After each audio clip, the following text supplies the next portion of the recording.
আমি রান্না করবো দেখুন টমেটোর টক।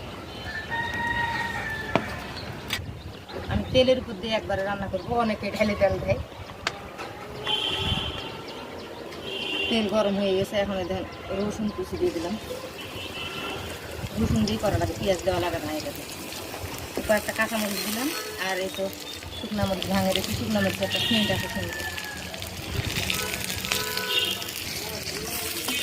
একটু একটু গোটা জিরা দিয়ে দিলাম, আচার মতন সেন্ট। টমেটোগুলো দিয়ে দিলাম আমি। পরে এখন গুঁড়া মশলা দেবো, সব গুঁড়া মশলা দেবো। এটা এখন আমি গুঁড়া মশলা দিব, লবণ, হলুদের গুঁড়া, ধনিয়ার গুঁড়া, আর হচ্ছে বার মশলা আর গরম মশলার গুঁড়া মিক্স করে দিচ্ছি। এটা আচারের মশলা দিলে সেন্টটা সুন্দর হয়। খাচ্ছি এটা ঢাকনাতে ঢেকে দেবো, এর মধ্যে অনেক পানি বের হয়, পানি দিতে হয়। এই দেখো টমেটো সব সিদ্ধ হয়ে গেছে, নিজে নিজে কতগুলো পানি বের হয়েছিল। এখন এই যে ঘাঁটে নিতে হবে, দিয়ে ব্যালেন্স মতন একটু চিনি দিলেও হয়। আমি আর যে টক খাবে সে টক। এই দেখ হয়ে গেল আমাদের টমেটোর টক রান্না। কেউ বলে সস, কেউ বলে টক, আমরা টক বলি।